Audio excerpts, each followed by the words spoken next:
In the past couple weeks, I've been seeing these videos all over my feed talking about, could you beat FNAF Animatronics in a fight? And to be fair, it's a pretty valid question. I think that all of us while watching Five Nights at Freddy's Let's Plays or even playing the games have thought about what would you do in this position. And I'd be lying if I didn't even consider scrapping with these animatronics. So I understand the traction for these videos, because it's a question that a lot of people have asked. Due to the nature of gameplay in the FNAF franchise, it's pretty hard to actually accurately assess the Five Nights at Freddy's animatronics. So could you realistically take on a FNAF animatronic in a fight? Today I'll be using a specimen that a lot of people would consider to be peak human, Mike Tyson. Mike in his illustrious career amassed a total 50 wins, 6 losses, and 44 of his wins being by knockout. So he's a very capable individual. But Mike, are you ready for fighting? But before we get into the video, subscribe to the channel so I can eat tonight, please. Really sick this week. What was the problem? I broke my back. A vertebrae or what portion? Spinal. Scaling real-life humans is a little different than scaling fictional characters, so you're gonna hear a lot of terms like joules and a lot of IRL comparisons so you guys get a gauge of how powerful that is. So starting off with Mike Tyson, his punch was calculated to around 1600 joules. For those of you who don't understand that level of power, in one study it was revealed that Tyson's punch was the equivalent to being shot by 13 people using 22 caliber pistols. Granted, you'd have to be wearing a flak jacket, which is like a bulletproof vest for y'all who don't know, but still, this punching power also beat Rocky Marciano's record of 1200 joules. So yeah, Mike Tyson was a powerhouse even in his sport. But if you still fail to realize how powerful this force is, then in a report published by the Thrillist, it was calculated that Mike Tyson's punching power was the equivalent to being hit by a Vespa motorbike at approximately 15 kilometers per hour. All of this would put Mike Tyson's attack potency in the street levels in terms of power. And when I say he's street level, I'm not saying Mike Tyson could blow up a street. I'm just saying that he can fight street level threats and should be like peak human level, so don't get confused on that part.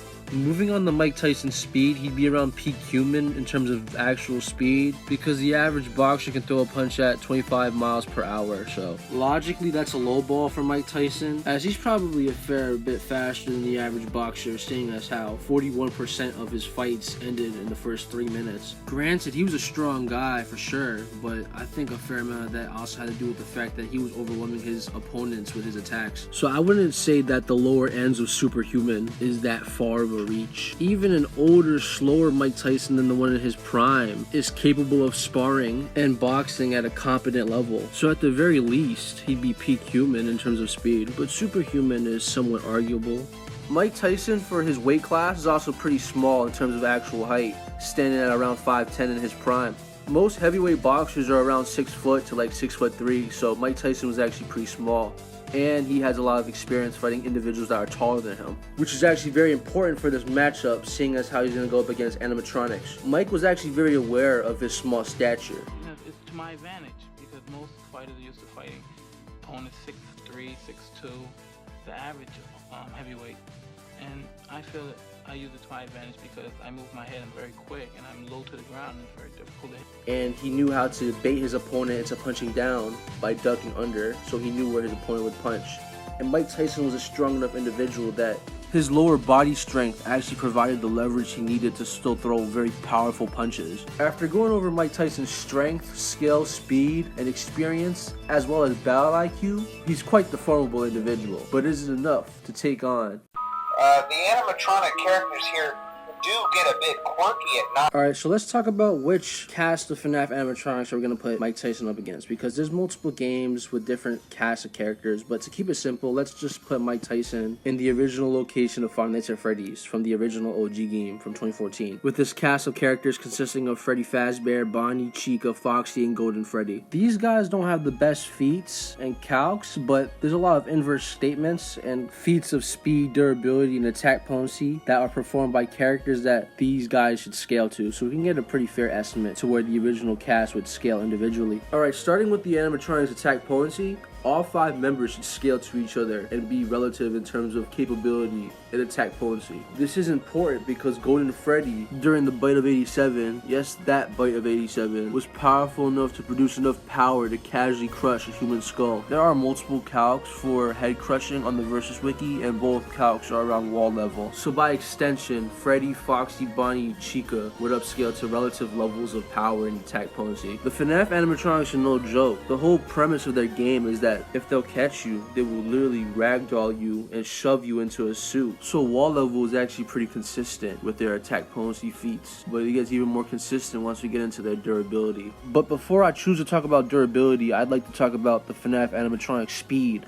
because I feel like this is a department where people kind of downplay the FNAF animatronics. For starters, you know how the FNAF animatronics can seemingly disappear from rooms and appear from other rooms, sometimes starting at the entire opposite of the pizzeria? Well, this is actually the speed of the animatronics. This level of speed, almost teleporting, would put the FNAF animatronics in the peak human to superhuman category in terms of actual speed. I was also able to find calcs that is consistent with this level of speed, as Foxy's jump scare for FNAF 2 was actually calced to around 26 miles per hour, which would be peak human, faster than the average boxer if you remember. And William Afton, who's in the Golden Freddy suit, which was constructed around the same time as the Golden Freddy suit, so it should scale to the original cast, has calculations that would put him in the superhuman levels in terms of speed. It's important to note that this calc was actually a calc of William Afton's crawling speed, so imagine how fast his actual reaction speed / travel speed would be. Moving on to the durability of our 5 animatronics, we have to once again talk about Springtrap, who is very infamous for not freaking dying. Springtrap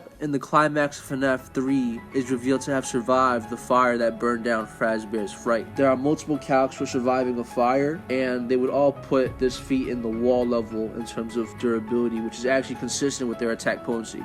So they'd be around wall level durability. And for those of you who are confused as to why this should scale to the original game, the Golden Bonnie suit was constructed around the same time as the Golden Freddy suit, and the Golden Freddy should be relative to the game that we see in the first FNAF. So yep, wall level durability. After talking about the capabilities of the average FNAF animatronic and listing out all of Mike Tyson's strengths, skills, and weaknesses, who do I think would win this fight? Okay, come on guys, the FNAF animatronics next.